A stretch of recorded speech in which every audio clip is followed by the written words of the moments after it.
Greetings! Oh, what is up, and everyone? Welcome to the channel. The sun is kind of shining. It's cloudy and shining, and the magpie is pretty much casting. Coming to you guys this lockdown Thursday, May the 7th. With another 1 vs 1, fresh from the top of the Company of Heroes 2 ladder, featuring Spawning in the West. It is going to be a player who we've cast recently on the channel and very much enjoyed the games therefrom. It's going to be SKELETRON, playing as the German infantry doctrine Wehrmacht forces, and Spawning in the East, playing as the American forces and going for the Armored Geezer Armor Company. It's going to be Richter Winkel, so probably just call him Winkel here. And the map here is going to be Voshanka, so yeah, definitely not a map that we've that pops up too often, but we have been able to cast it a couple of times in recent days, and it definitely makes for interesting games, I think. It's a little bit bigger than the small three that we're used to seeing the most often, and I don't know. I feel like I've yet to see a player on this map play it in a way that I'm actually really happy with. I feel like often players just get really bogged down in controlling this area right here in the middle, and there's not enough flanking action and sort of attempts to sort of exploit your opponents, exploit the breadth of the map. So I think it's also fair to say I've never actually caught super high level players on this map. So anyway, looking forward to seeing what these two players are going to be sort of what sort of plans and strategies, techniques, abilities they're going to be representing here. We've got two rapid commander picks, so these guys seem to know what they want to do. SKELETRON we've seen play 2 or 3 games recently on the channel, and is quite a fun player to cast and watch, because SKELETRON is quite an aggressive, dynamic, out there sort of player who will attempt to keep the pressure on, it seems, characterized by using lots of hard-hitting, fast-moving assault-style units, has a propensity for flamethrower half-tracks, 222 scout cars, assault grenadiers, flamethrower pioneers, all that stuff. Looking to use Wehrmacht in a much more aggressive way, and totally not afraid to take dives into the opponent's base. If SKELETRON reckons there's a window where he can come in with a vehicle and wipe out some of your infantry squads as they are falling back and trying to reinforce in your base, seems like SKELETRON will do that, and there's some good killer instinct there as well. SKELETRON's pretty decent at it. Kind of, I am minded of Von Ivan sometimes from watching SKELETRON. Anyway, these Grenadiers are going to be getting outdone, clinging on to trade out for as much damage as possible. Grenadiers going to get into this building back here to continue shooting these American units, essentially.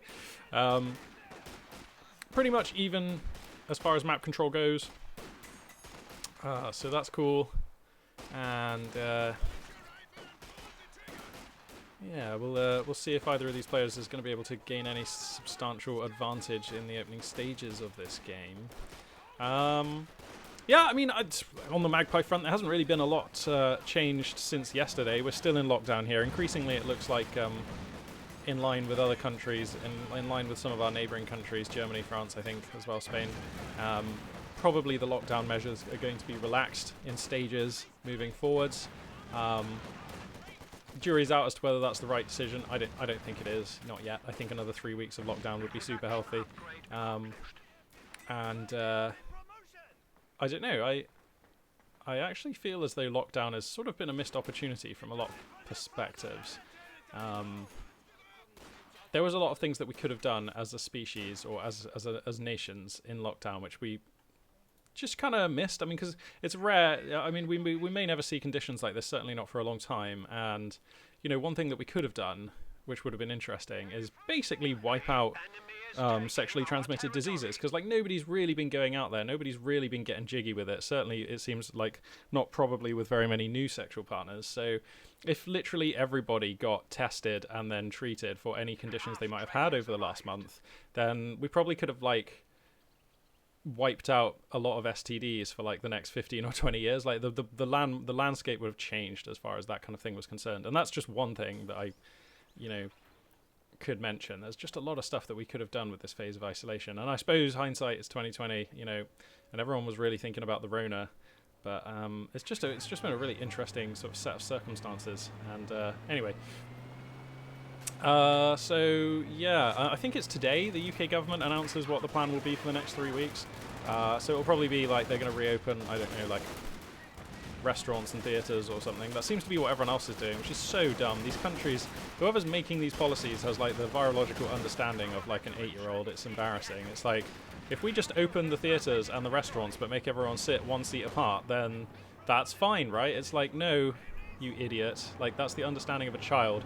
Viruses don't just instantly infect anyone who walks within 2 meters of you. That's not how these things work, you know?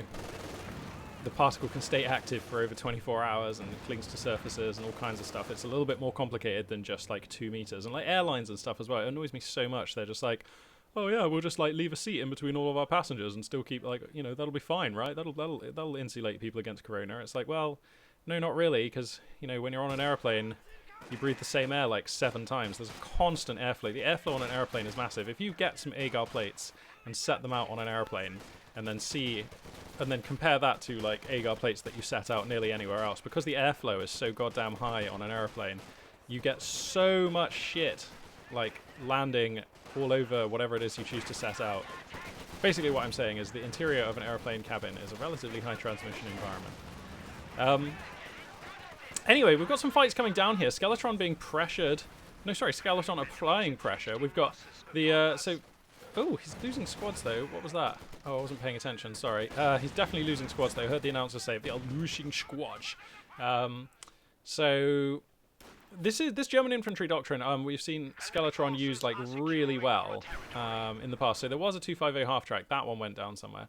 We've seen Skeletron use this commander really well. Actually, Skeletron, the only person I've seen use this commander in a way that made me think, hey, this commander's actually quite good. Normally, I'm a bit skeptical about the German infantry doctrine. I think it's a bit meh, a bit underwhelming. But Skeletron has really kind of shown me the way and sort of highlighted the impact that this commander can have, and it's impressive. I can see why people use it.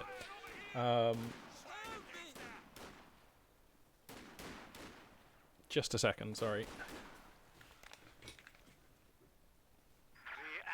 Attempting to steal our sector. Okay, sorry, there's some noise coming from outside, and I am kind of expecting a delivery today, so I was just checking to see if that was my delivery. But yeah, so we've got stormtroopers, we've got MP40s on the stormtroopers, we've got 5-man squad upgrades with the veteran squad leader with the G43s, adding a little bit of extra clout to these German units, and they will be able to shove back against the American units in a much more sort of meaningful way. You know, we're kind of used to seeing USF infantry dominate Wehrmacht infantry in the early, certainly at like the sort of sub-12 minute mark in the game, just because they have Garand rifles, which have good DPS, and they have 5-man squads, and they have, you know, officers with various weapon upgrades, and they can even get weapon racks and stuff like that.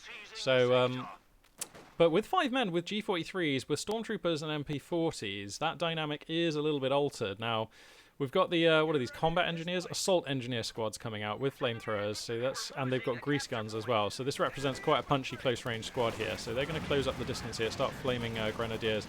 Going to be getting flamed, of course, by pioneers, but there's a 50 caliber and some riflemen coming for the loop-de-loop here, and that should be a pretty good fallback forced off of a lot of Axis squads here. Actually, they're going to just stay and trade for a little bit of damage on these riflemen. That's worthwhile, but he has to be careful here. There's a lot of damage coming down onto these German squads. So yeah, Skeletron gonna have to give up that position. But if we crack the tack, we can see Skeletron has been actually maintaining pretty decent map control for Wehrmacht against US, especially on a map that's not too small.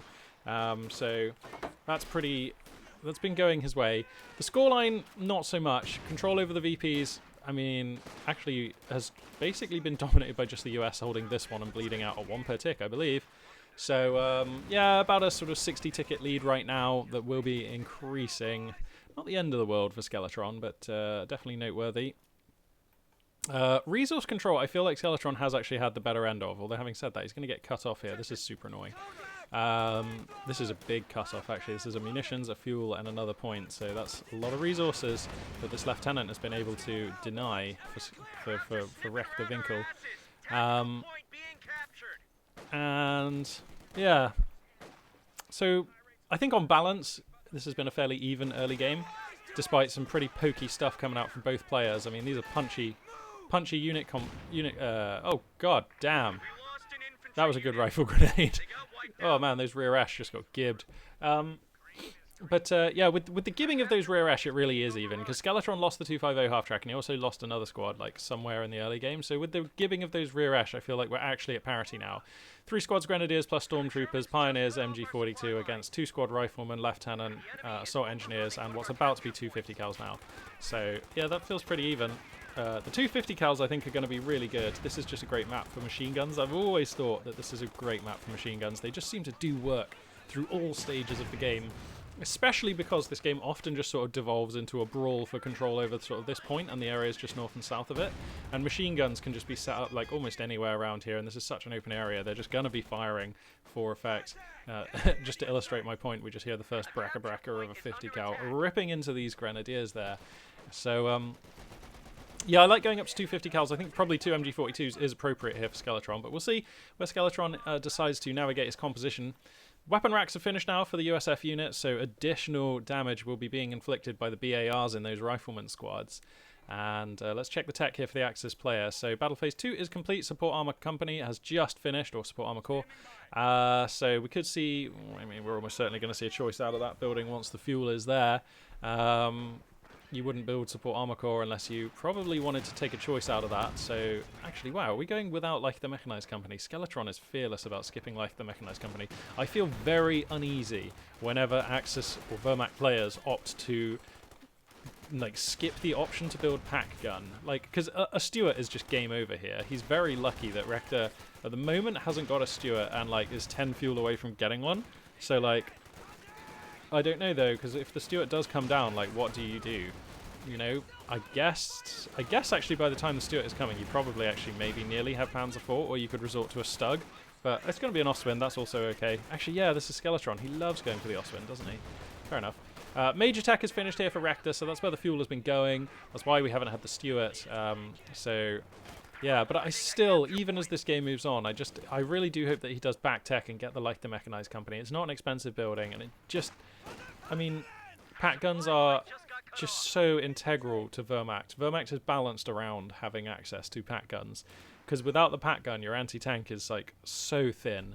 So, and this is a fine map for pack guns. This is a map where pack guns can exist like along this line of the map, just traversing up and down here, and from along this line they can cover all of this area of the map, basically, you know, pretty much controlling your opponent's armored movement and providing a pretty good deterrent to those units. So I hope Skeletron does back tech. He's going to be okay for now. He does have the Ostwind, but I mean, this is probably going to be Sherman first, so that Ostwind is obviously outgunned by a Sherman. So anyway, Skeletron coming through here with a bit of an assault. Ostwind is going to be coming in just in the nick of time to bolster this. Now, actually, there are no AT resources to speak of, essentially, for this American player. Nothing hard, anyway. So the Ostwind, for now, is just the kingmaker on the field. Wherever this Ostwind goes, the American forces must retreat, for now. And he can probably come in and get the ambulance. This is Skeletron's favourite thing. Okay, he hits some mines, but that's still fine. He's going to go for the ambulance here. He should focus the ambulance, I think. Wow, not going to go for the ambulance? I guess there is actually a Zook on this lieutenant, so he can't sit there forever. Okay, fair enough, yeah, alright. But I still think you could have got the ambulance there with a bit of focus fire. Oh wow, actually the Ostwind is getting stalked down. He needs to focus the lieutenant here with these Grenadiers. Oh no, he's going to lose the Ostwind. A miss being rolled by the lieutenant there. This Ostwind on death's door.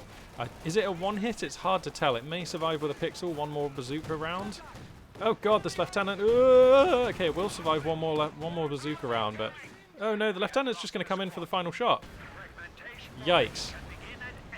I feel like that was a pretty badly organized retreat for that Ostwind as well, because it kept stopping, and I appreciate Skeletron might have been stopping it to get the extra damage on the lieutenant, but I don't think that's the right call at all. I think you just have to keep, I mean, the Ostwind still does decent damage even on the move. Like, it's not like it's a Panzer or a Tank Hunter where you really want it to be staying still to make most use out of those shots, but so I think you've got to keep crawling it back there. And now Skeletron finds himself in a terrible position. I mean, look at this composition. This is a small list, and Rechterwinkel is able to take a fuel spending unit of choice, like, momentarily here, so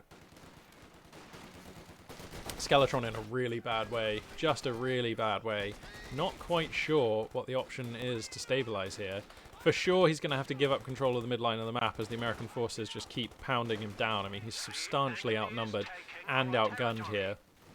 Actually, he lost his G43 upgraded grenadiers as well, the veteran squad leader squad, so that stings. There's not really enough munitions to put LMGs or take the veteran squad leader upgrade on these squads either.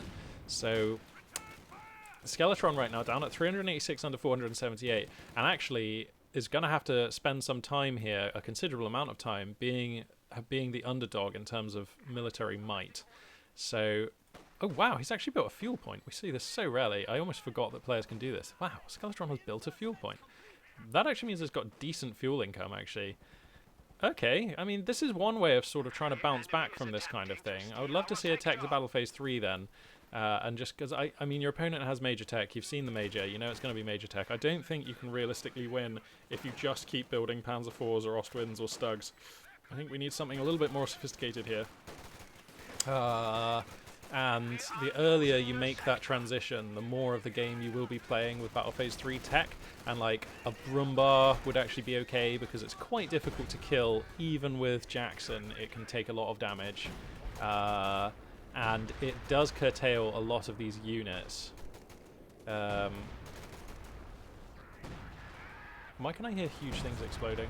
Oh, sorry, a major barrage comes down over here, I guess. Lieutenant just dives through for the cutoff and probably, no, doesn't quite scout that. Panzer IV will be the fuel spending of choice here for Skeletron.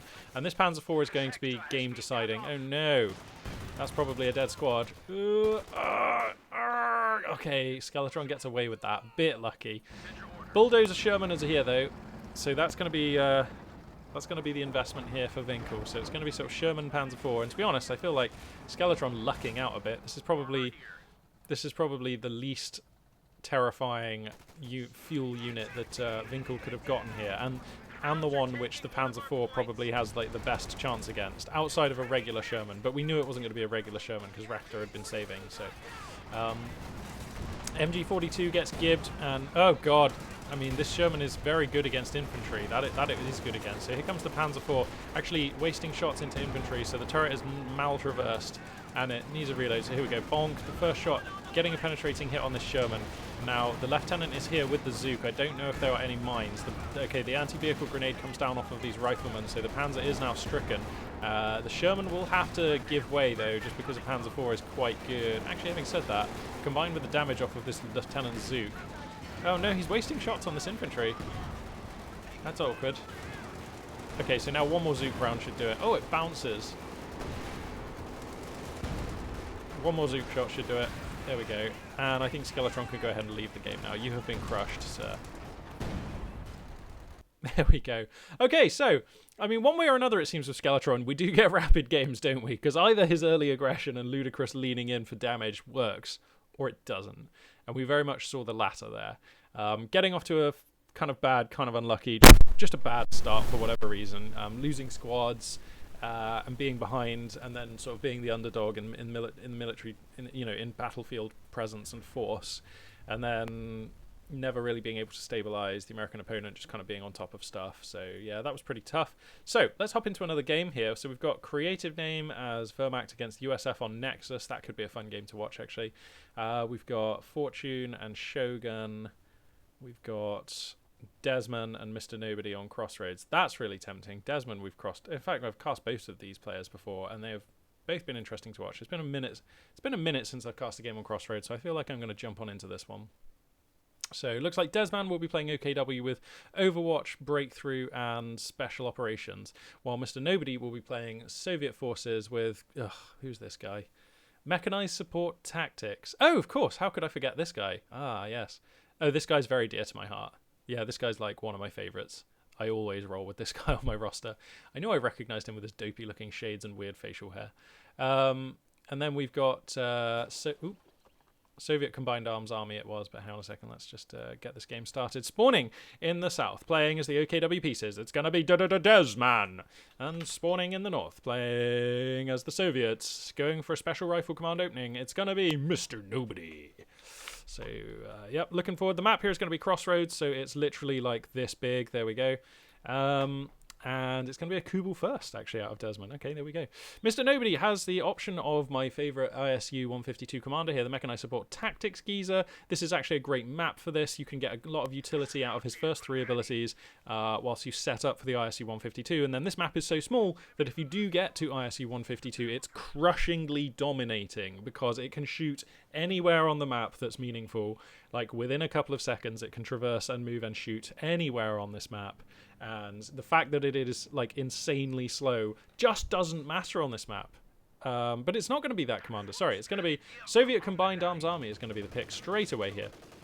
So like the previous commander, this guy has the anti-tank and ambush tactics, has the guards rifle infantry, but also gets the recon overflight, the and has the IL-2 precision bombing strike. So a lot of overlap actually, but gets the ML-20 gun howitzer. Okay, so all right. That's the differentiating factor, really. It's the gun howitzer. So this is an early pick of commander, and I have to say this is one of those Soviet commanders that just sort of falls through the cracks for me. It's just like a random pick from all of the generic Soviet commander abilities that are in the game. Not super exciting. Wow, what is super exciting there is that this is actually a sniper first build, a marksman first build. So that's the pick here for Mr. Nobody. Very interesting. You're going to have a hard time against this Kubelwagen, bro. Careful with that. 2 more squads of Volksgrenadiers going to be bolstering the forces here for Desman, and Mr. Nobody, wow, it's going to be double Scout Sniper. We've got some special spice coming out of the draw here from Nobody. This is unusual, to say the least.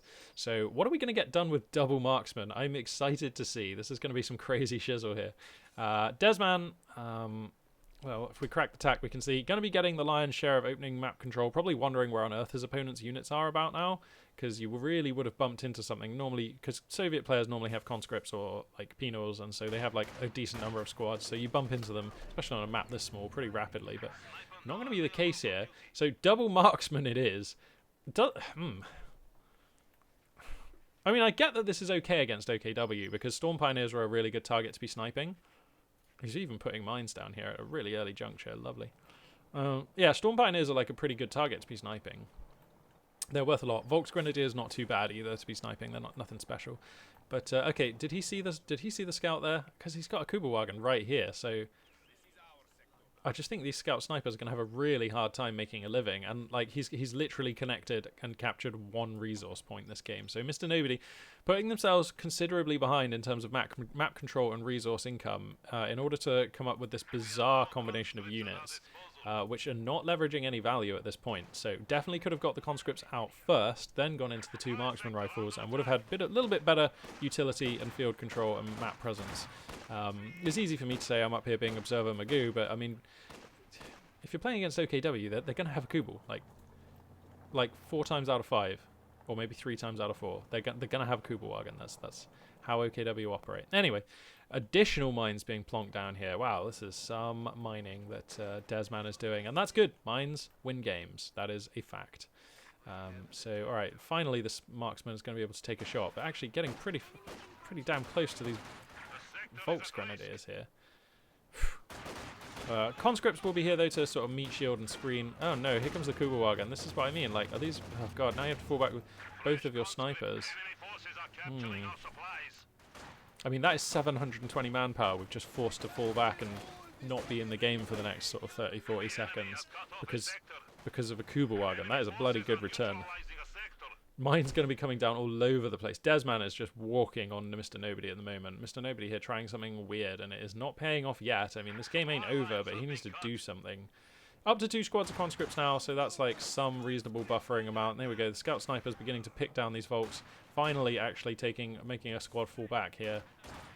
But I mean, the Kubelwagen, where is it? There we go. It's just going to come out, and now you have to fall back your riflemen. I don't like keeping the riflemen together like this. I think I like having 1 on each side of your base. Having them together like this means that they both get countered by 1 positional play. Here we go. I know, Kubelwagen actually going to GTFO. Okay. To be honest, if you scout the fact that your opponent has 2 scout snipers, I think you're fine going up to 2 Kubelwagens. Like, that is totally acceptable.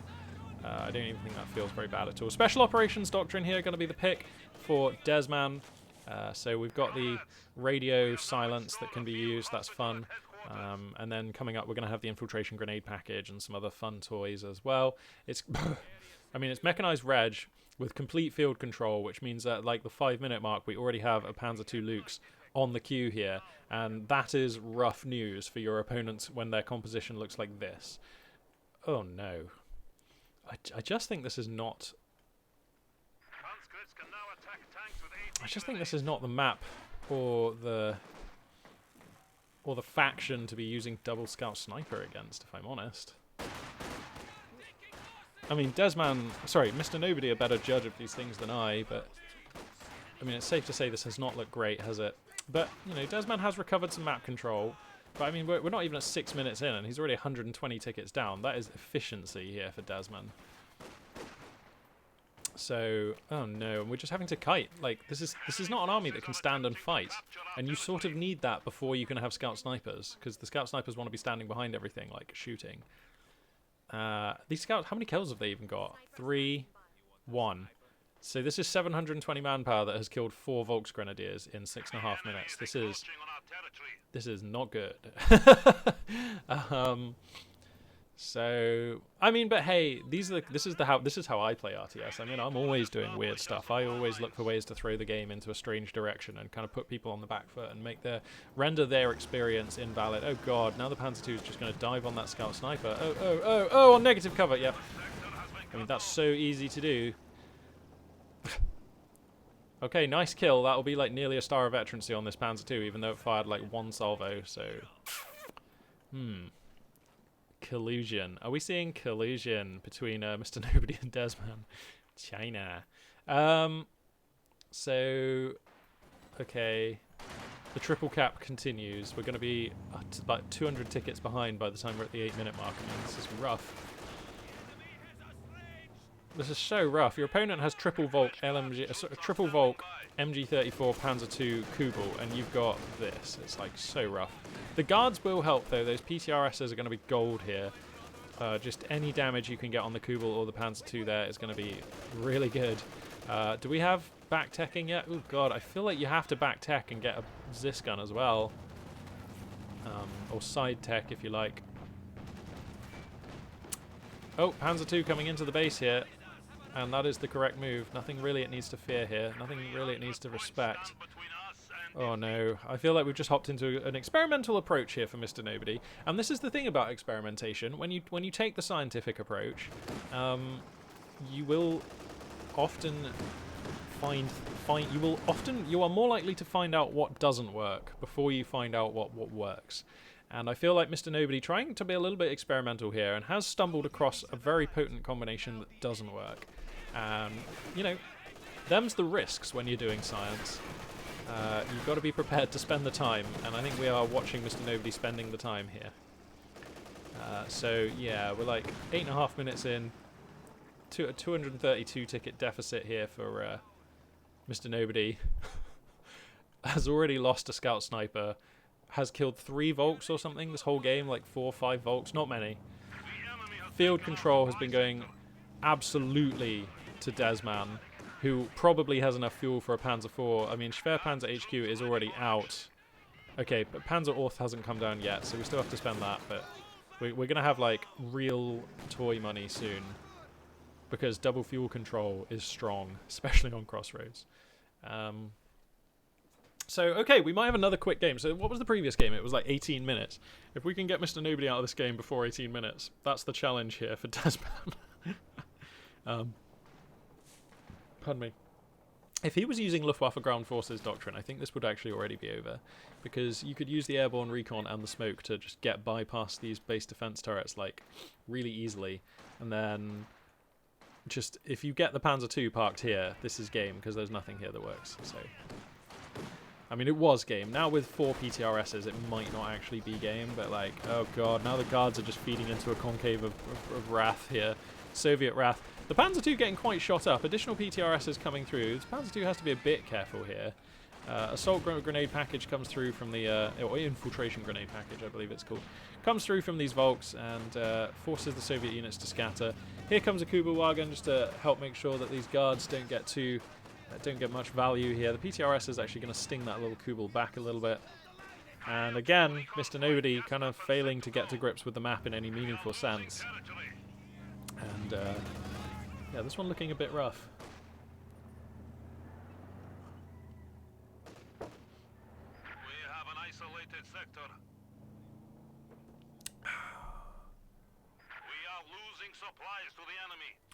So how do we realistically stabilize? What do we do to break out of this? I feel like you just need to bite your losses, build a support armor company, start getting Zis guns and Maxim guns, and trying to play a proper game. That's what I think.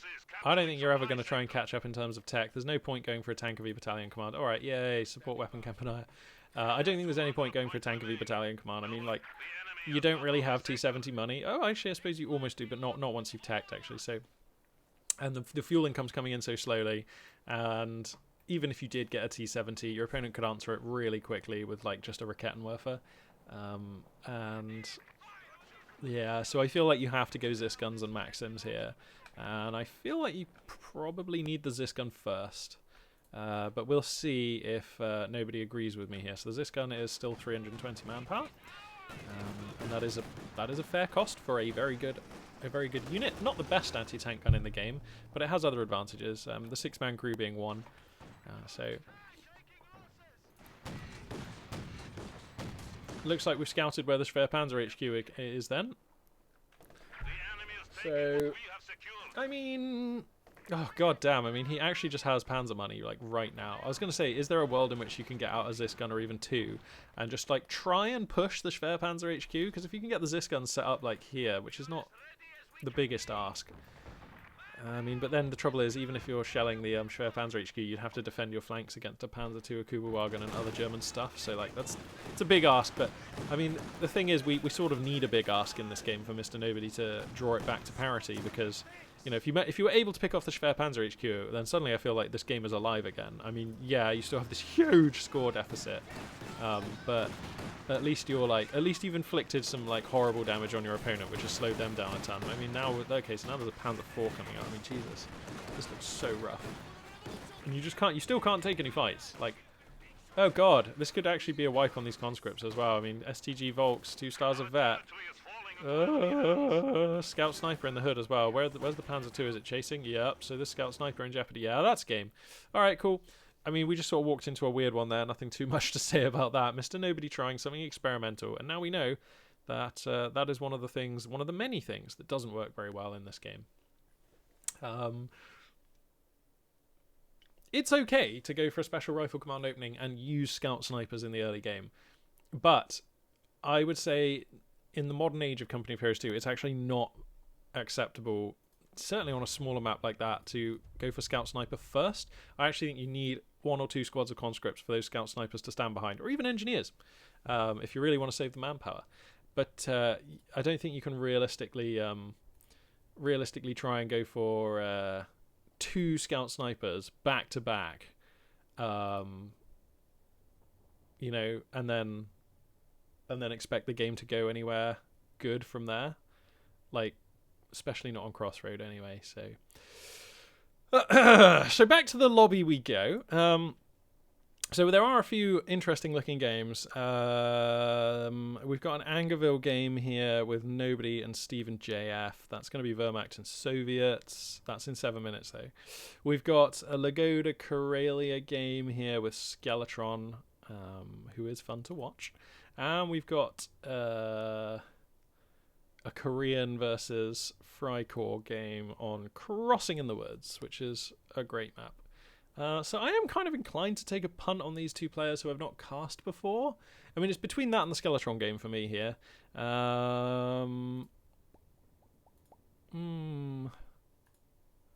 Yeah, I'm going to go for these guys. So there's going to be a bit of delay starting this game, for which I apologise. Once again, for those of you who don't know, I don't really have any video editing software that I like at the moment. So what's going to happen is this game's going to load up, then I'm going to go put the kettle on and make myself a cup of tea while the game gets started. You guys out there on the YouTubes, with the magic of internet technology, can skip forward the designated number of seconds and then resume my casting at the game beginning. So we'll just wait for the game to load in so we can gauge exactly how much time we've got here before this game starts. And then, okay, here we go. So we've got 2 minutes, 48 seconds. So you guys just amuse yourselves for that long. I'm going to go put the kettle on. I will be right back, and then we can get stuck into the 3rd game of today's cast.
Alrighty, welcome back. Thank you very much for skipping forwards on the YouTube channel there. Sorry to do it in such a unprofessional and kind of lame way, but I am not the most skilled YouTube technician. I'm not the most skilled caster or content producer. Definitely something I need to work on when I have the time. But here we go. Spawning in the south, playing as the OKW troops. It's going to be Freikorps von Lützow. And then spawning in the north, playing as the United States forces. It's going to be Korean. This will be Crossing in the Woods, a favourite map of mine. Now, my kettle only just boiled, so I'm going to run and pour myself that cup of tea, and I will be back momentarily. Point secure. Maintain the position.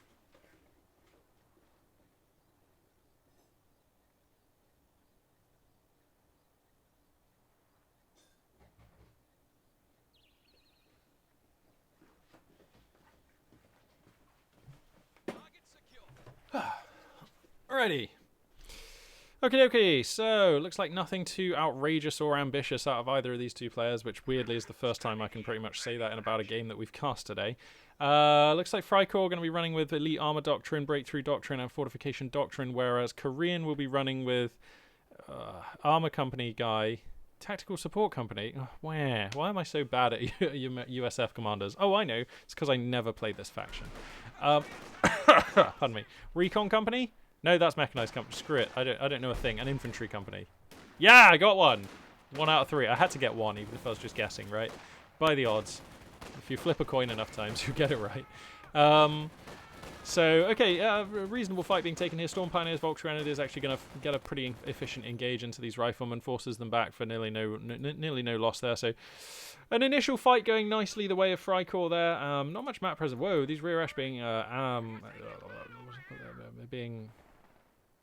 what's the word I'm looking for? Good God, I can remember the word in German and Japanese. But The Germans just cut off our supply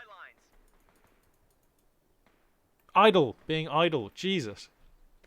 This happens when I'm learning language. Like, English gets pushed out of my brain by the incoming other stuff, and it's like, I know the word for this. It takes a little second for my brain to like read the index and go and find that word. So, triple rifleman here, probably going to be Lieutenant Tech. Almost always is these days out of USF players, because the Lieutenant has the Stuart and the 50 cal, and that's pretty unbeatable value. Freikorps, well, von Lützow.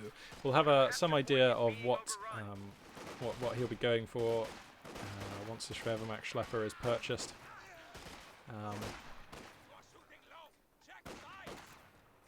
You are shooting low. Check sights. So I don't think I've cast either of these two players before. I mean, there's a chance I've cast this Korean player before. Who knows? My visual memory for Korean names is really, really bad.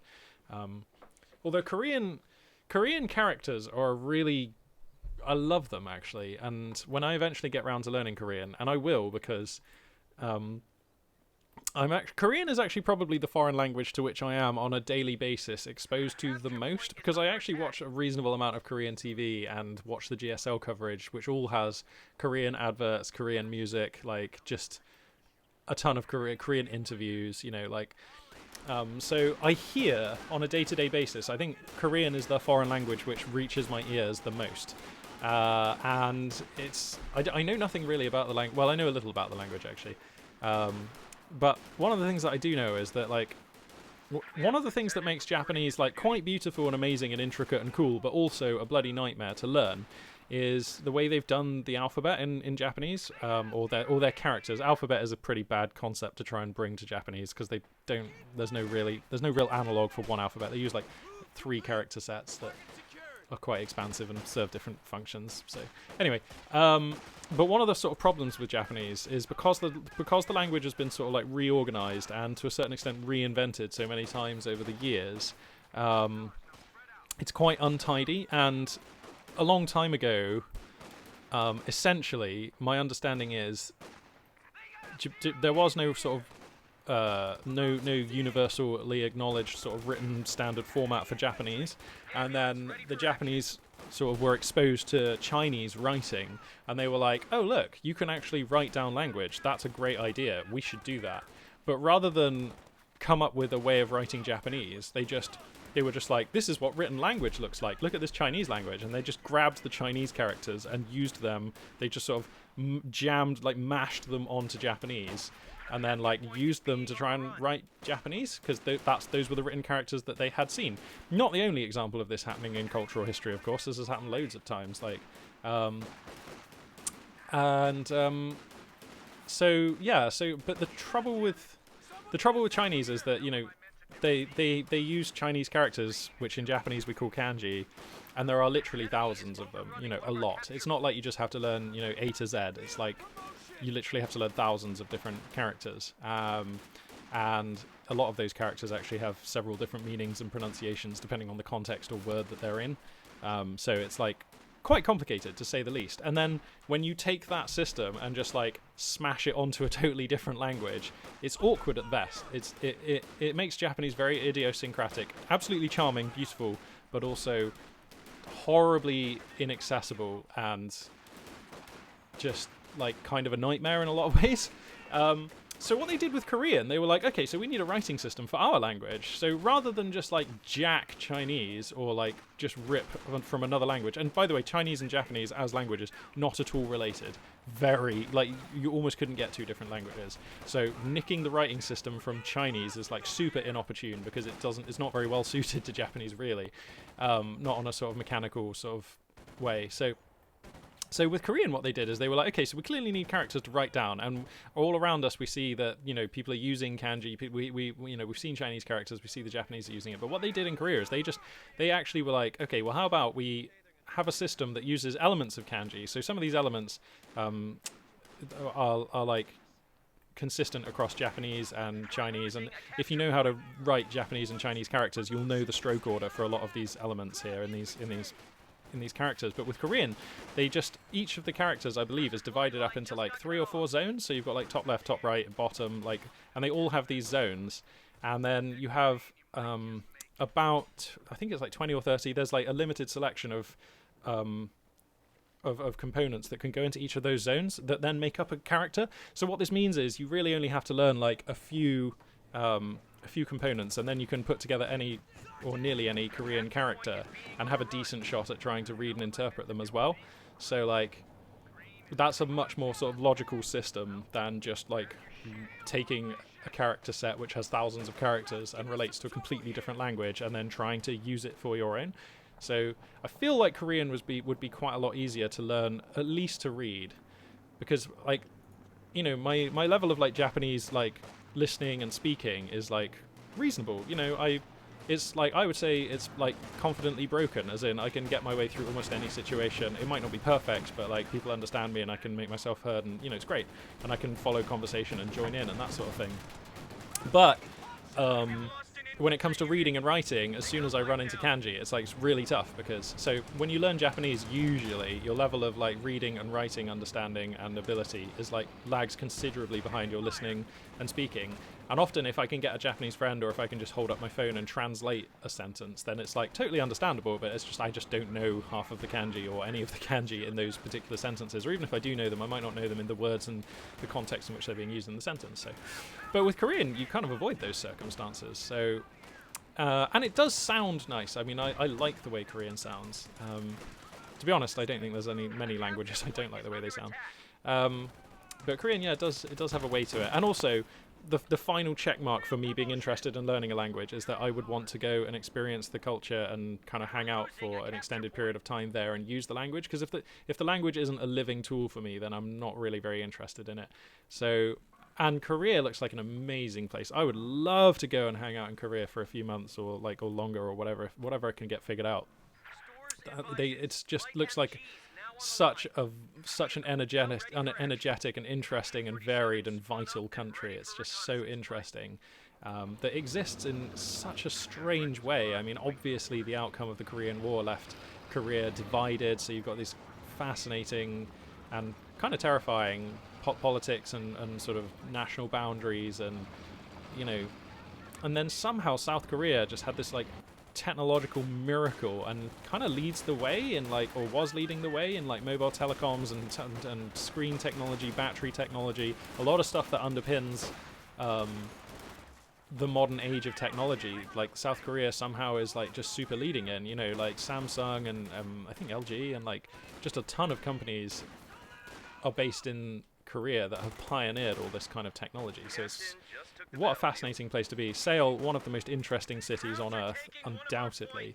So, sorry, I've gotten rather carried away on a tangent here as this game unfolds, just sort of talking off the top of my head about how I would be very interested in learning some Korean, because we happen to just have some on the screen here. So anyway, it's going to be battle group attack here for our OKW player. The flak half track is out and beginning to inflict some damage here.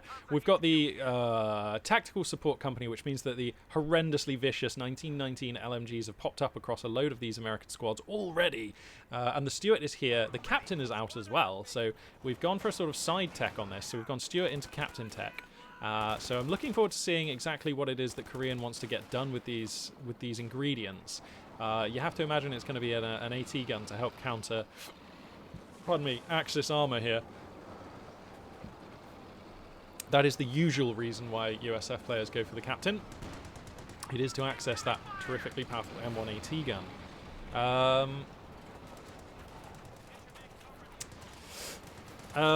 So the composition so far for our OKW player, I mean, it's pretty standard stuff for a battle group at opening. We've got STGs across a number of these Volks, and yeah, this looks fairly standard, but the map beginning to slip away now from the OKW player. Grabbing the fuel in east is nice, but the scoreline beginning to open up for the American player, and sorry, I take it back. No, it's Von Lutzu who has the 100-odd ticket lead here, so that's actually really nice. Okay. Wow, flak half track here gets donked, so this flak half track now a little bit exposed. Rifleman going to get the anti-vehicle rifle grenade onto that, and now has to, this thing's going to have to limp away because the Stuart will be prowling to try and finish it off, I'm sure.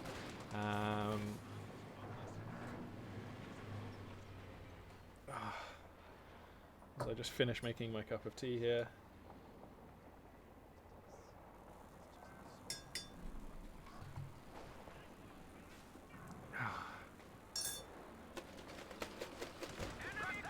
Ooh, okay, so okay, here comes the Stuart onto the flak half track. Now the repairs came down from the Storm Pioneer. Smoke is popped. Oh my god, I'm like pouring tea and milk with one hand and trying to pan the camera with the other because I'm such a professional caster. There we go. Kettenwerfer gets into a building though, and that is going to substantially save the flak half track there. Okay.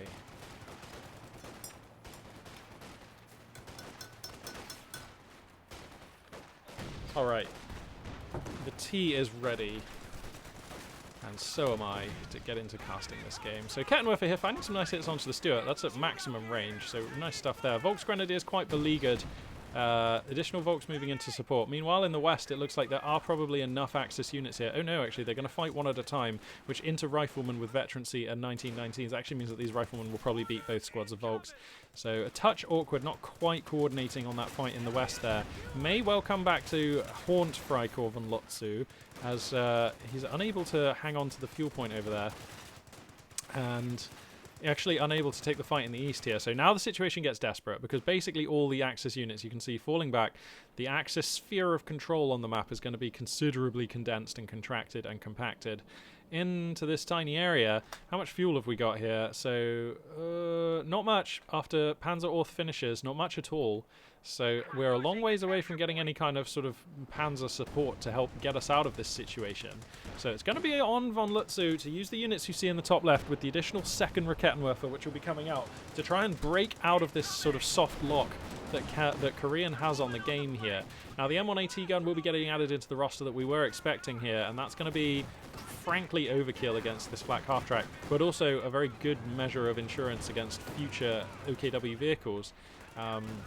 Flak half-track rumbling around, got 6 kills on that. Stuart wants to engage into the flak half-track, wants to just traverse that turret. No, goes for the squad wipe on the Volks, and that is the more worthy prize indeed. So a little bit of inattention there from Von Lutzu. That's going to allow Korean to pick up a squad wipe on some Volks Grenadiers that you just can't afford right now. Hemorrhaging out units right now is just the last thing, of course, that Von Lutzu wants to do. We need all the strength we can get to try and break out onto the map against this horrendously powerful American roster.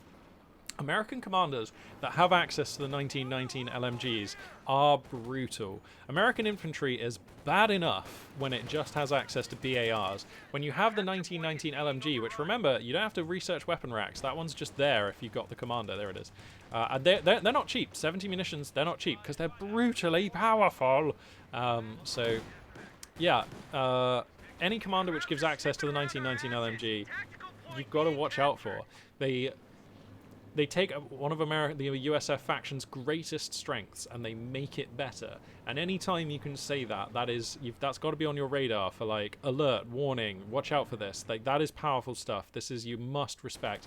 And I have to say, to be honest, Von Lützow opting to play this game without an MG34 is. And I know that the flak half track sort of. Oh god, there's the M1AT gun, and I know that the flak half track to some extent serves some of the role that an MG34 can, but I don't think it's enough. It can be pushed back too easily just by the Stuart and the M1AT gun. Going for Obersoldaten, I mean Obersoldaten are strong, but I really think you need a machine gun to control this rampant American infantry, which is just so punchy and DPS-y and is vetting up so fast. So. In fact, Crossing on the Woods is just one of the best maps for MGs generally, so the fact that we're like 16 minutes in and Von Lützow hasn't built a single MG34 is unusual, to say the least. So, I mean, this composition looks fine, as long as you're not playing against Americans with 1919s, so... Having said that, he's lost one squad of Volks, which is unfortunate, but not game-ending damage by any means, so, you know, I can only be so critical of Von Lützow. Map presence has been re-established. We've managed to get the bare minimum of 1 fuel point, 1 VP. The victory point, so it's about even on the scoreline now. And the resource differential has not been out of control. It's, you know, the Americans have done well, but I mean, it's not like, Jesus, this game is over. So, like I can say, I can only be so critical of Von Lützow, as I'm just going to mute my mic momentarily here, because I need to blow my nose out, sorry.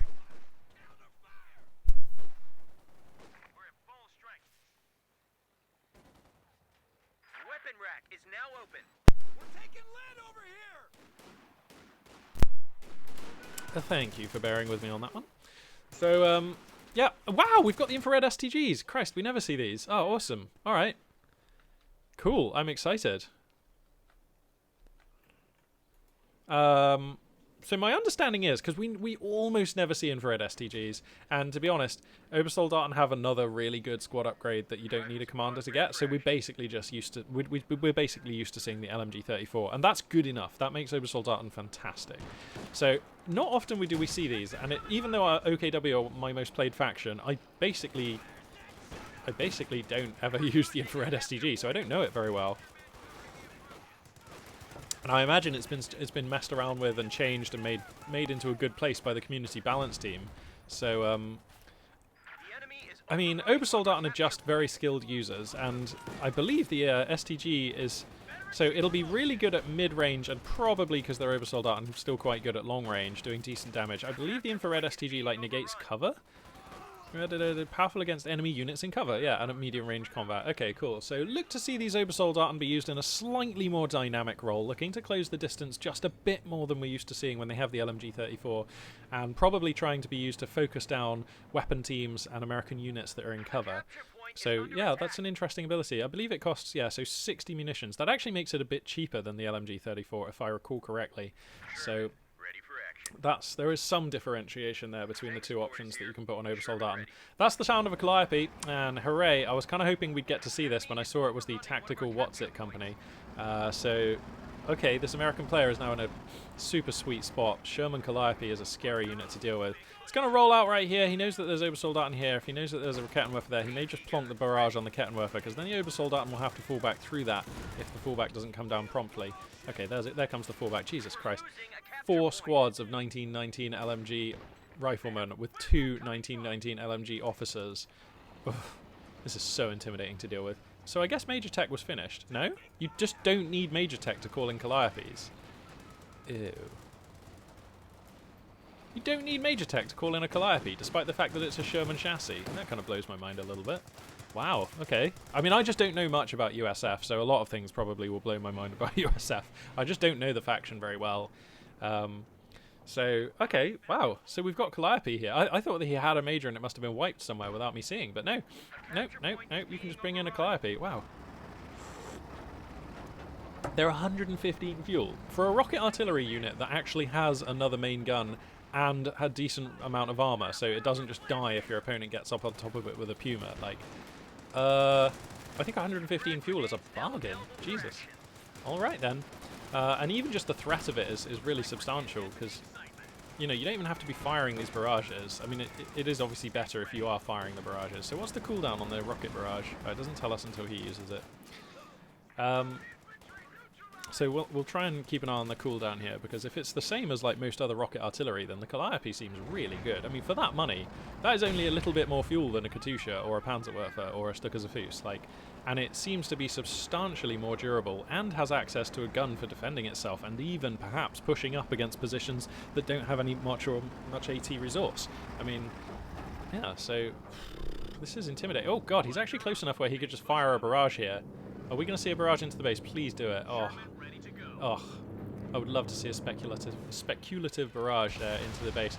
Lots of flak resources here for the OKW player, so the scouting run doesn't last for long. Here comes the barrage. Oh god.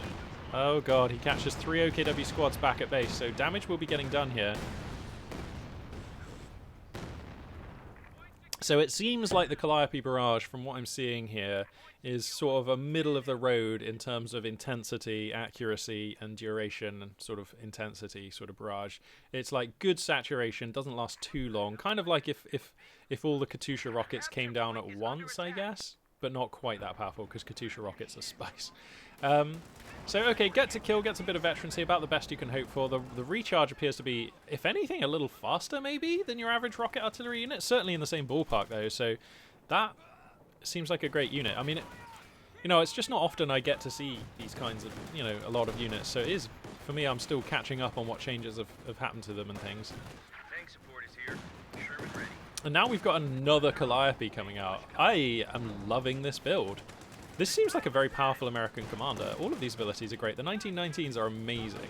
Having access to an M5 half-track, I mean, I'm a guy who loves a good half-track, so for me that's powerful, although I suppose most players probably, I mean, we haven't seen it in this game, and I don't suppose most players use it most times. Huge fight being taken here. Calliope going to throw rockets down just to... Whoa, hitting his own units a little bit. Careful, bro, where are we going with these riflemen? Christ. Okay, he's actually okay. Loses the Stuart there as well. I think that got picked down by a Kettenwerfer in a nice position. Yeah, nice. Alright, so a bit of an awkward engage there. And to be honest, given the strength of the composition, I am amazed that von Lutzu is able to command the midline of the map like this. Given what's going on in this American roster, this is a little bit crazy. I mean, as well, the American army is like just bigger. Look at the top left, look at the top right, look at the supply values. Like, so Korean very much in the ascendancy here, but now here comes the Tiger Ace. So we're at a point in the game now where, yes, okay, so that is going to be the great balancer of power here. Now, we do have 2 M1AT guns, but actually against a Tiger... Sorry, it's just a Tiger, not a Tiger Ace, of course. But against a Tiger, that actually is not enough. And because all these units have 1919s, we cannot be putting Zooks on them. Now, there are Zooks, or a Zook, on the rear ash. Here comes the Tiger. So that's a little bit of a sort of heart palpitation. He just leaves? What the hell? I don't understand. Ah, my fragile brain. I'm just... What? I don't get it. That game was totally retrievable. That game was all going your way. How can you just have a great game and then as soon as there's like the smallest problem to your game plan, you just leave? What? What? Well, you know, everybody gets to play the game in the way that they want. Nobody has to stay for any longer than they want to in any game. And it is totally within Koreans' rights to leave that game at the sight of a tiger. I just don't understand. So a lot of viewers on this game. I guess we are going to try and just hack in for one more game here because we've had 4 really short games, or 3 really short games, or some number. I feel like we've not really gotten into a game properly here. So I'm going to go for one more game here. A lot of people viewing this one don't know either of these players, but with that many observers, there's probably some spice occurring here. So let's have a look and see if it's nice. I like the map. So we've got first created... Well, I'll tell you what, why don't we just wait for it to load in and then we can introduce these players. Pardon me.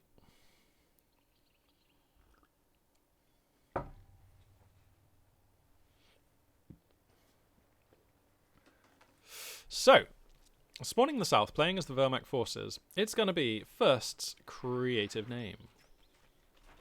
And spawning in the north, playing as the USF forces, it's going to be P. Looks like First creative name will be running with Mechanized Assault Doctrine, Jaeger Armor Doctrine, and Guy with Hat. That is German infantry. Oh my god, I thought it was, but I didn't. Then I kind of thought I was wrong. I sort of second guessed myself, got in my head. Jaeger Armor Doctrine just deserves a bit of a shout out because we don't often see this one these days, but it's still, this is one of those ones that was in the game on release and was very dear to my heart. It was my favourite spotting scope commander, and I do like spotting scope commanders because of the way they let you use Stugs. I know that spotting scopes have changed substantially since they were introduced to the game, but this is still a fun commander. You get the Regal AT mines, you get the Recon Overflight, you get the spotting scopes, you get the Stuka Bombing Strike, and you get the Elephant Tank Destroyer. Those are all fun for me because I'm not the best player. And then on the other side of things, we've got the Airborne Doctrine, we've got the Heavy Cav Doctrine, and we've got the... Oh, sorry, it's going to be a Heavy Cav pick. Sorry. No, sorry, that's an infantry company pick. Right. Sorry. God, American commanders, I'm just terrible at. So, well, we all know Heavy Cav. Sorry, we all know infantry company. Except for me, which is why I'm just reading these abilities. Okay, cool. So, all right, well, I hope we see a priest. I haven't seen a priest for a minute. This is another 1919 commander, actually, which is just always going to be strong.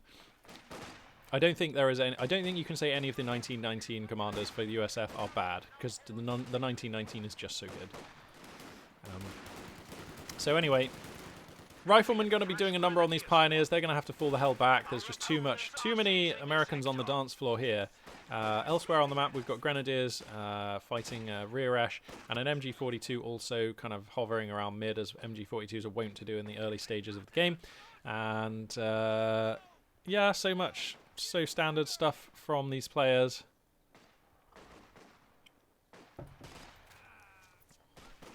You know what I would love to see is a commander who had access to both Ostropon and Assault Grenadiers. That would be really interesting.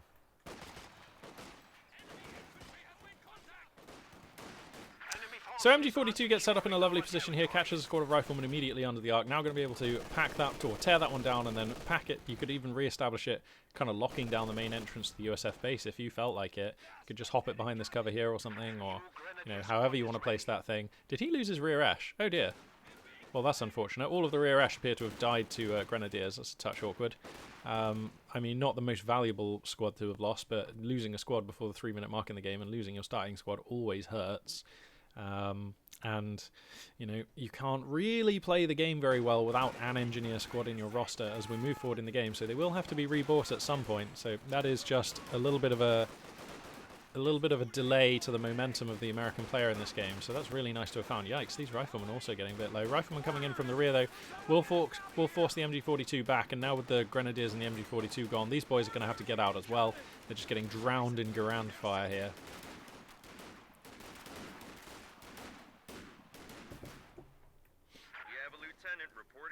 So it's going to be Lieutenant Tech, as you've just heard.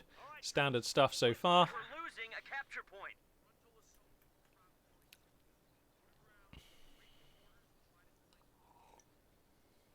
Lousy patch of dirt is ours. We're losing a capture point. Sorry, excuse me, just having a bit of a stretch here. Feels good. It's good to be alive. All right. So 3/4 ton ambulance coming out, more standard stuff here. Get out of here! Ach nein! A little bit of interference with the fallback on these pioneers, going to be allowing for a few more shots, but we're a ways away from being able to wipe that one, so nothing super alarming. Ambulance taking the field.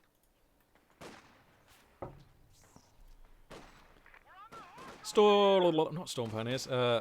Panzer Grenadiers were on the queue there, but Creative Name actually going to change their mind on that one, opting to reinforce a squad that came back. Oh no, actually, sorry, opting to throw down the Mechanized Company. Okay. It's going to be expanding the tech tree there for the Wehrmacht player. In a way that not all Wehrmacht players are doing, actually. Like the Mechanized Company, increasingly optional, but I am always glad to see it go down, just because, as I was saying about the previous game, the Pat Gun is just so instrumental and essential, if you like, to the Wehrmacht game plan. That I feel like any game you are saying to yourself, I'm going to play this one without the pack gun for the first 20 or 30 minutes of the game, that makes me uneasy. So now would be, oh no, he's going to go for the 50 cal. Cool, going to diversify the roster with the additional poke of a heavy machine gun. I was going to say at some point he's probably going to rebuy these rear esh, but perhaps not till we have weapon racks done or anything. I mean, there's really no utility to be gained as long as you don't mind. Well, actually, no, because riflemen can be laying mines, actually, can't they?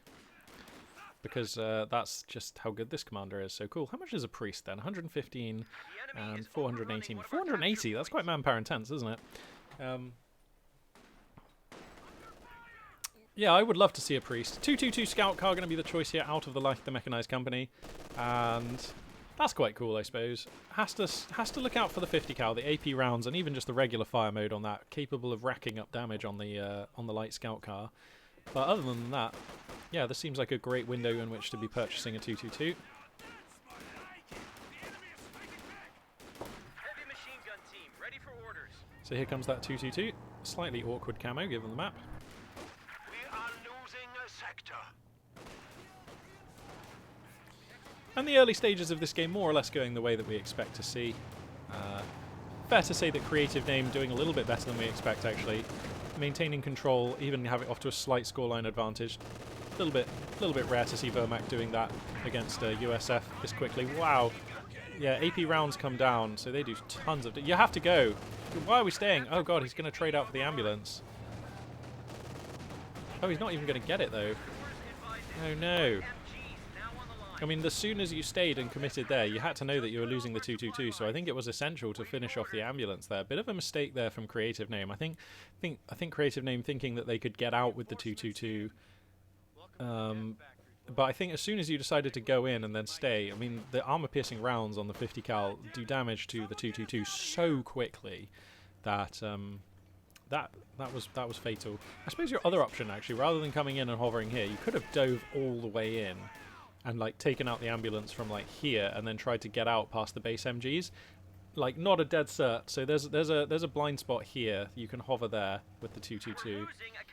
And then try and get out through this base MG, and then you might get the 2-2 out that way. I don't know. Don't really know what that timeline looks like, how close the margins are.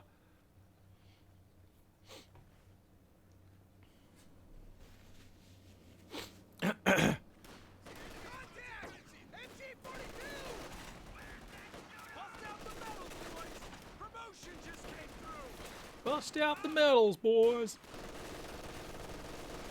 So now the Panzer Grenadiers are here. Stuart likewise. MG42 goes down. Creative Name actually starting to fall apart now with the loss of the 222, with the loss of the MG42. Now we're in a terrible, terrible world. I mean, look at the top left, look at the top right. This looks horrible for Creative Name right now. So, lucky for us, he's still in the early stages of the game, even has a slight ticket lead of Grace here. So, has a little bit of time to give. And time is what's needed here to get this composition back together again. A Pack 40 more or less is essential now. We're nowhere near getting the munitions for Shreks on the Panzer Grenadiers, and that alone would actually usually be insufficient to take care of a Stuart anyway, so... Plus, I mean, when you're in this situation, you're up against this army in the top right, I don't really feel like you can afford to sacrifice the anti-infantry clout of your Panzer Grenadiers either. So another mark against going for Shreks for now. So yeah, Pack Gun has to be the first unit out. If we're going to stabilise from this position, it has to be a Pack Gun. So glad to see that the Axis AT gun will be crawling onto the field here. But this is going to be big problems, and now the 1919 LMGs have just unlocked as well. Actually, I mean, they unlock at 3 CP, but I mean, they're about to start... Oh, good bundle grenade, actually, finding a good bit of damage on the Lieutenant, taking some of the momentum out of the play here for the American player. The enemy is taking our territory. We're going for a second 222, as Zwitten 222. I don't know about that. That's ambitious, to say the least. Pack Gun finds the Stuart, though, so that's nice. These Grenadiers desperately digging in heavy cover and letting loose with the LMG-42, but oh no. The MG gets into the building just before the Grenadiers do. Is this the MG or is this the MG42 in here? I can't tell. Actually, wow, able to beat back the MG. Pat gun even going to push up to try and find the Stuart again, and that it will be able to. Oh, nice. Oh no, the American light stays for a second. Ooh, risky. Actually just decelerated for a second there. I thought the Pat gun may get in for that final shot there. My, look how much momentum and aggression Creative Name is able to put on. I worry that he's overextending a bit. This is such a fragile composition. I mean, you've done well, bro, but don't push it, because otherwise you can't afford any more losses. Wow, really? We're just pushing in. Okay, he gets the ambulance, and that's nice. 50 cal gets set up, though. Sorry, that's an MG42. So, alright, the 222 sneaks away there. The Pat gun, if we lose the Pat gun, though, this is basically over, and the Pat gun is a bit exposed right now, so that's making me a little anxious. American forces, you can see the 1919s starting to pop up. Oh god, this is going to be a rough fight now. With the 1919s popping up, your 4-man Wehrmacht squads are going to feel paper thin. Getting up into good positions and unloading. Here are the American units. Panzer Grenadiers also in good position though. What's this that's happening? Some kind of ability. Oh, combined arms. Trained to operate and work in tandem with nearby vehicles. Panzer Grenadiers move more quickly and be more difficult to hit when near vehicles. I actually had no idea that that was just a passive that Panzer Grenadiers get. How out of touch am I with this game? Wow. Jeez, that's sick. They're more difficult to hit. They're literally, they do more damage and they're harder to hit when there's a vehicle nearby. That's so sick.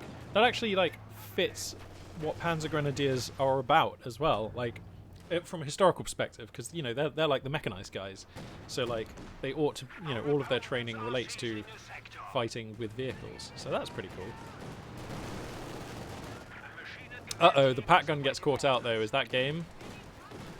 Oh, he's scurrying it away. He has to get that Pat gun out.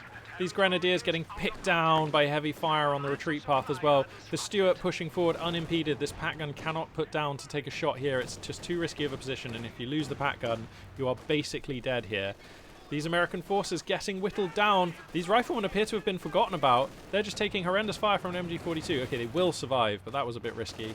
And, you know, this American advance is beginning to break now. Plenty of squads have been forced back. Good damage being inflicted somehow by these Axis units. The 222 even cheekily taking some shots into the Stuart there as well. Has to respect the MG, though. Such a fragile scout cast, so low on health now. But I think it's fair to say Creative Name putting on a bloody good show there. Surprising me with the tenacity of this Wehrmacht resistance. As I just put my hoodie on. Getting a bit cold here. Yeah, surprising me with the tenacity and the efficiency and the strength of this resistance. I actually didn't think he'd be able to trade that well against this advance at all, and continues to control 2 of the victory points and is going to re-establish command over a fuel point. So despite the early losses and despite the apparent mismatch and imbalance between the composition and strength level of these 2 armies, Creative Name finding some very smart fights, and I am impressed that he's able to take this position on the map and look in this good of shape out on the map. I mean, this American army looks horribly intimidating. 2 MGs, 1919 LMG equipped, decently vetted infantry corps to this army. Fuel is now racking up as well. No sign of... let me just quickly check. No sign of major tech. So do we need priests for majors? No. Sorry, do we need majors for priests? That's the way it works. Not as far as I can tell, so could very well be on the major plan. So we need 9 command points in order to unlock the priest indirect fire unit, and that we are close to now. We also need 115 fuel, check, and we also need 480 manpower, so about 2 minutes worth of saving away on that one. Come on, let's see a priest. Come on! Do it for the caster. That you have no idea who's here. Still! Do it.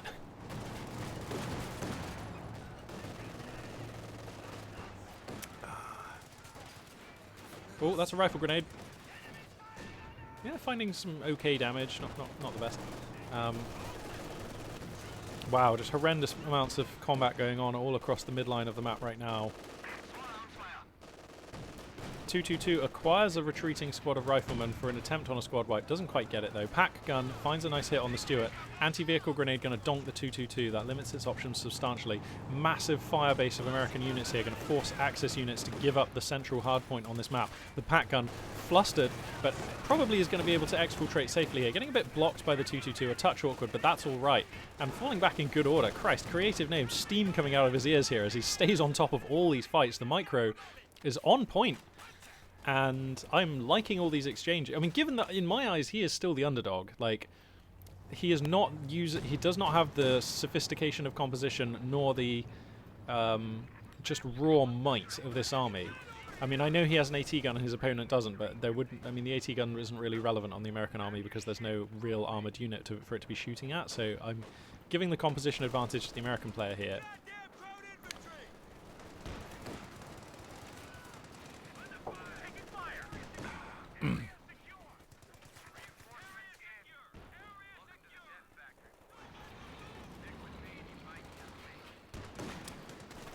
Okay, yeah, creative name giving a good account of themselves and their forces here. Let's just check the tech for the Axis player here. Okay, so support armor core has been built. So I have to assume that this is a Panzer IV plan because nothing else really pulls you out of the fire in the way that you need.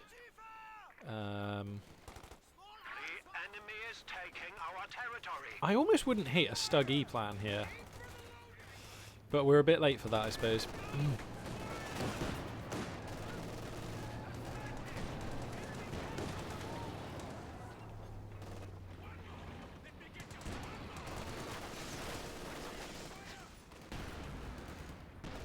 Okay, so the Stuart gets Fausted. Pack gun is here. I don't think it's in range, though. Wow, he actually gets a hit. It was in range. So the 222 can't overrun right now because riflemen are in the way, and they are going to get the rifle grenade down here. No, wow, they have to fall back too soon. Just too much DPS coming out of the Panzer Grenadiers and the LMG-42 on the Grenadiers in support. Now the 222 can kind of try and maybe stalk the Stuart. Is it going to go for it? Ooh, we've got to be careful for mines out here, but this 222 has been really good.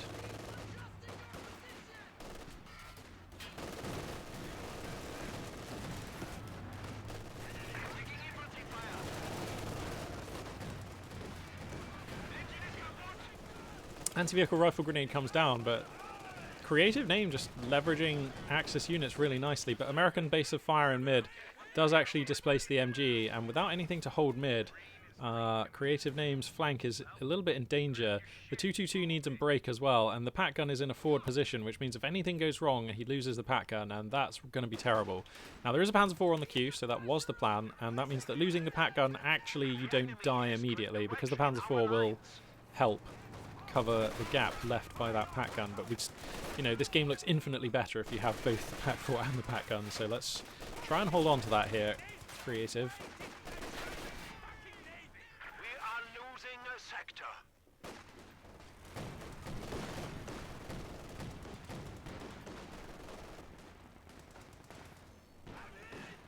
Panzer IV is ready for battle. So here comes the Panzer IV. Major tech is finished, and we're at, you know, so this is definitely not a priest plan, I think, yet, anyway. I mean, we might see a priest after a Sherman or something, I don't know. Major barrage comes down in a nice position here. These Grenadiers have to respect that. Grenadiers. Uh-oh. Yeah. Oh, that fallback is going to be going right through the targeted zone. Okay, the first shell scatters way to the left. So those Grenadiers not in jeopardy. The 222 finally gets picked down by the Stuart, but that 222 is pretty damn efficient. Sherman on the queue here. Panzer IV gets committed right down the middle of the map, actually, coming in hard here. Wow. Oh, wow. That's pretty cool. Getting right the way around behind the American forces. Needs to be careful to make sure nothing bad happens to it, though. This is a rather exposed, unsupported Panzer IV at the moment. It's going to be doing a good job of getting rid of American units, though. Jackson was the pick, though. I was kind of hoping for this. Yeah. Jackson just closes the door on this Panzer IV so hard, though. Now creative name finds themselves in a pretty rough spot, if I'm honest.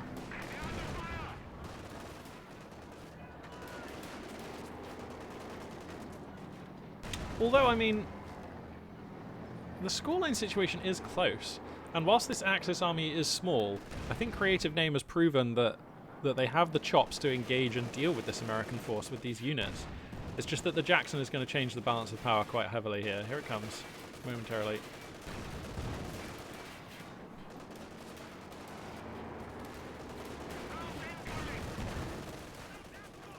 Okay, the Jackson is now on the table. This Panzer IV just doing some damage here, racking up some veterancy. Just harvesting value from these American squads. Here comes the Jackson, though, and now you have to give way.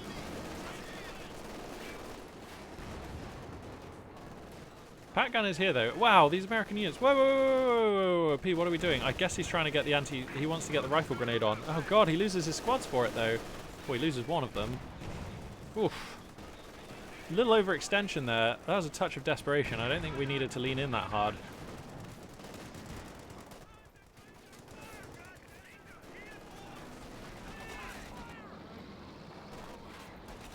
Because we're kind of at the stage with this composition from the American player where we just don't really want to have to be replacing core infantry. Like, it's just very difficult and annoying to have to do. So Pat gun here gets a nice shot onto the Jackson, which is a little bit exposed here. This MG42 is in a masterful position, making life very hard for his opponent. The doorstep of the American base is just a killing zone right now. American units are out and making progress on the map, though, so behind this, just bear in mind that P is making gains. As well, they need to. Going to try and grab that fuel point, and that is super material. Where's the Pat gun right now? Still taking shots. Actually, the Stuart on the chopping block. Oof, rolls a miss there, does the Pat gun. Jackson going to creep forwards, though. Pat gun re-aims to acquire. MG42 got gibbed, and looks like the Jackson will be focusing the hardware, but no. Brave Grenadier is going to try and reman that one, and that's vital, actually. They just immediately find a load of Americans under arc, but it's too much fire for them. They have to give way. But, you know, crucially retrieving the MG42, that's not something you can afford to lose, really, from Creative Name. And I have to say, Creative Name just putting on a really good display here, making magic happen with what he has, and has gotten this game to a place that is pretty much even now. Yeah, it's basically even in every way. So I am quite amazed. Still has yet to take a commander as well, so we still have that option available.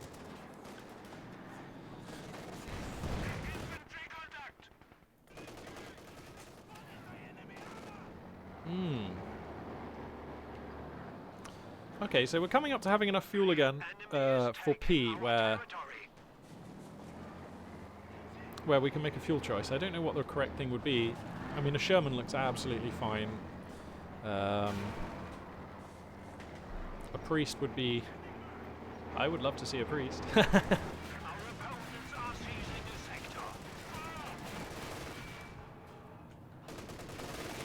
Okay, so the Jackson's going to just donk this Panzer IV a stiff blow to the face.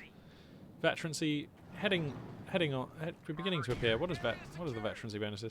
So Vet 1 is HVAP rounds, and then he got out of the Jackson, so I can't read the rest.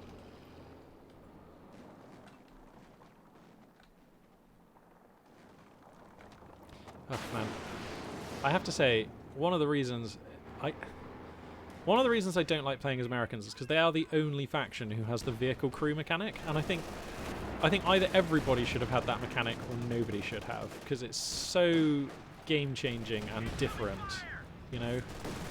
It opens the door to so many weird micro tricks, and is so inherently powerful, like, and it's like, oh, do Germans just not know how to get out of tanks? Do Soviets just not know? No, like, no, of course not. Like, so it just feels weird that they just decided to give this ability to one faction. And it actually makes the game a little bit more difficult to cast, because it means American vehicles just keep disappearing off of here. And like normally, if you see the unit line up for an army change, it usually means that units have been added or destroyed. But with American forces, like, their infantry units are constantly jumbling around and moving about because vehicle crews are hopping in and out, and vehicles keep disappearing from here, which, you know, it's just... I like that they tried to make the factions feel really, really different, but I don't really like the vehicle crew mechanic. It's one of the reasons why I just kind of stay away from playing as American forces. Even though I appreciate it is just powerful. So it's going to be a Scott motor carriage as the next fuel spending unit here from P. That makes a lot of sense, actually. I quite like that. But yeah, oh wow. Okay, the Pat gun finds a 3rd star of veterancy, hitting the Jackson back there.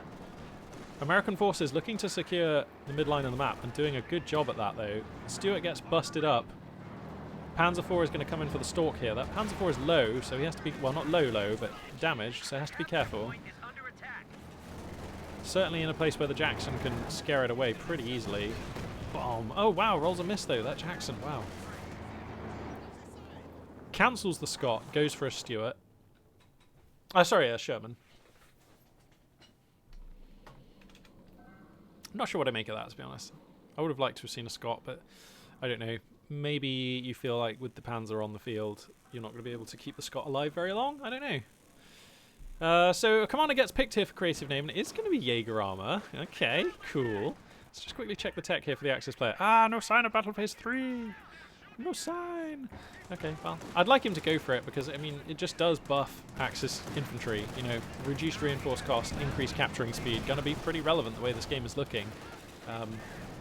It's going to be a Stug from creative name. Okay, cool. I like that. The Stug is pretty good when you get spotting scopes involved, so maybe that's what we're going to see. And the Stug is also affordable. And this is a game where creative name has actually not had the best resource income, although you almost wouldn't know it the way he's been so effective with these units. This Panzer IV coming up for its second star of veterancy at some point as well, and then those armoured skirts are going to be really useful. Is he going to go for another shot with the Jackson? No, that's so risky. You don't want to do that.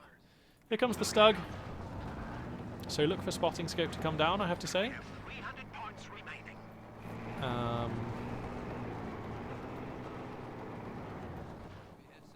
I think it should be spotting scopes. Oh wow, he's just coming right out with it. It's a bit risky. M1 AT gun getting added in here for P, that actually makes a lot of sense. Kind of feel like we actually do need the additional AT here.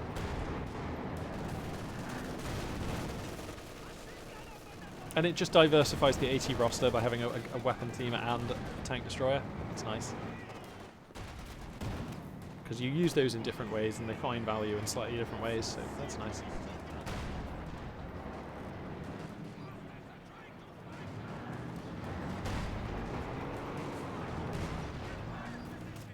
And the victory point situation's starting to open up a little bit here. Creative Name has been fighting really well, but finally starting to sort of fall into disadvantage as far as the scoreline goes. The machine gun usage from P has been really nice, consistently just preventing, like slowing and preventing Axis advances past the midline of the map. And forcing a lot of fallbacks. 2 stars of veterancy now on the Panzer IV, so the armoured skirts come down. That one looking pretty fly now. Jackson looking for shots, but this line of sight blocker being really annoying right now. Actually, no, finds the side of the Panzer IV there. Can actually just about get shots through there. Oof. 1 star of veterancy on the Jackson, so and then at level 2 it gets rate of fire and accuracy, can't argue with that, and then at level 3 it gets penetration and additional rate of fire, Jesus. So the 2nd and 3rd stars of veterancy on this Jackson are going to be pretty nasty. The HVAP rounds, remember, just increase penetration like a ton, don't they? Yeah. So, yeah, that's pretty scary stuff. Let's have a look at this Stug quickly. Yeah, so it is going to be a spotting scope Stug. Okay, this is cool. Yeah.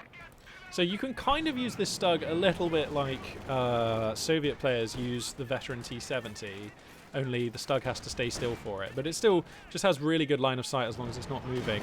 And unlike the T-70, the Stug can actually continue to, you know, shoot and put holes in your opponent's vehicles even while using it.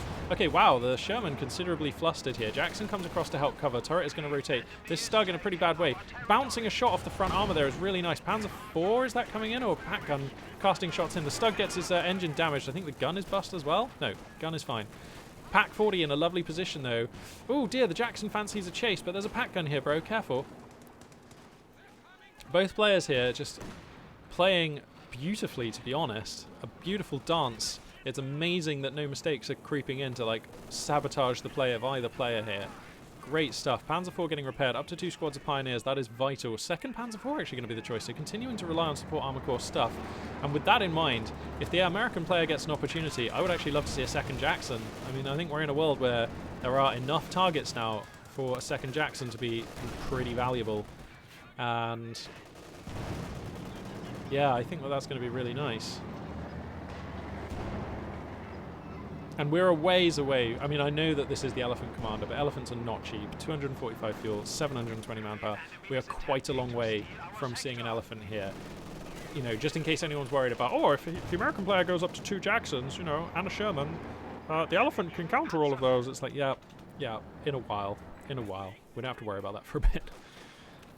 So there are actually telemines here as well. Ooh, nice position for some telemines. Okay, another Jackson on the queue. Love it. God damn, these players are good. I love it. As soon as players start doing exactly what I say all the time, I'm always just like, they're so smart, they're so good, look at them go. Oh my god, I'm amazing at this game. Alright, so here comes the 2nd Panzer IV. Where's the Jackson right now? Is it still being repaired? Did he lose the Jackson? Oh, no, he's still got the Jackson. Why is all this armor just being absent? These are good units. We should probably think about using them. Are they stuck or something? Wow. Because, like, American infantry is just bleeding out to these panzers. Was that the Stuart finally going down, I believe? Yep.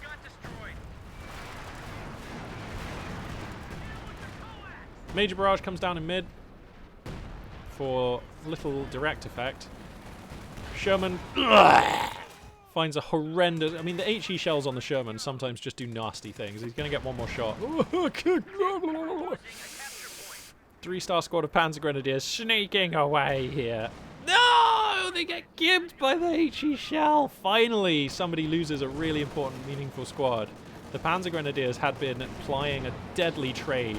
Wow, he's actually going to lose this 3-star machine gun as well. Okay, big fight coming in here. Both the Jacksons and the M1AT gun versus 2 Panzer IVs and a Stug. Exchanges are being made. The 2-star Jackson at the front line here, but he sneaks it back beautifully.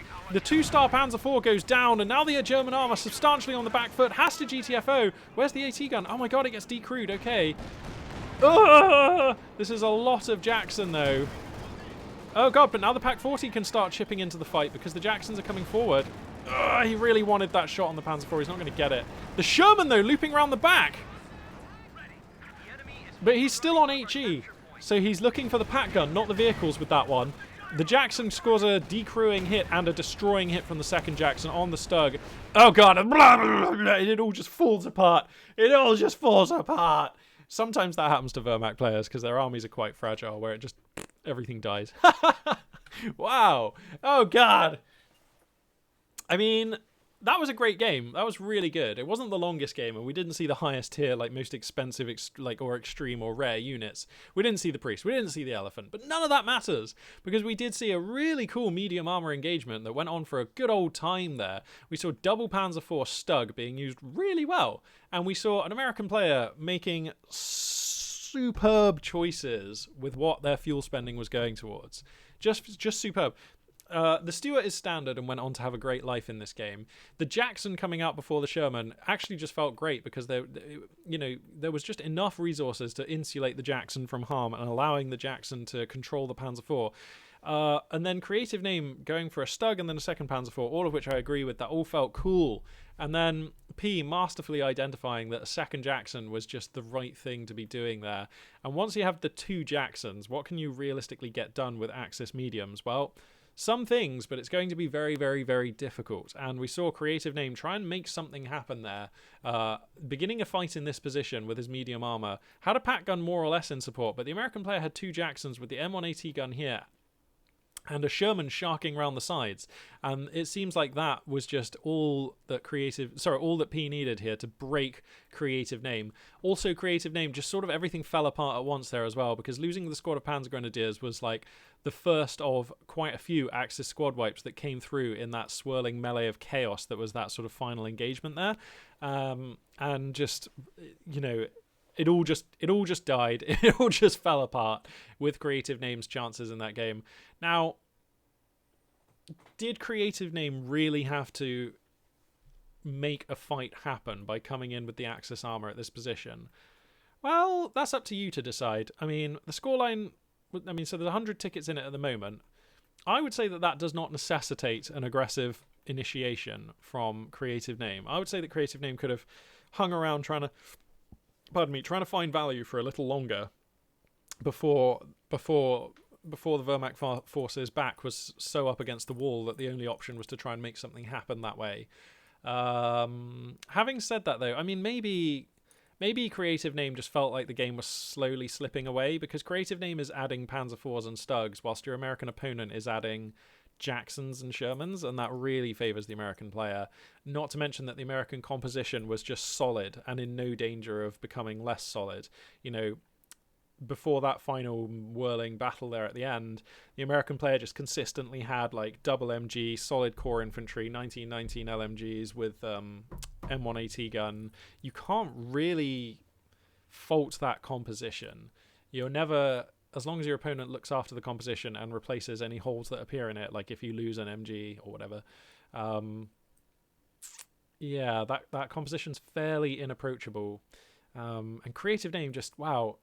I mean, falling slightly behind in the early stages of that game, losing a 2-2-2 early, and like just basically being the underdog in terms of strength on the map, because it was basically always a unit or two behind, having suffered some early game losses, but still being able to command the map and deal with this American presence with basically an inferior, in terms of size and power, Axis composition was kind of amazing there, to be honest.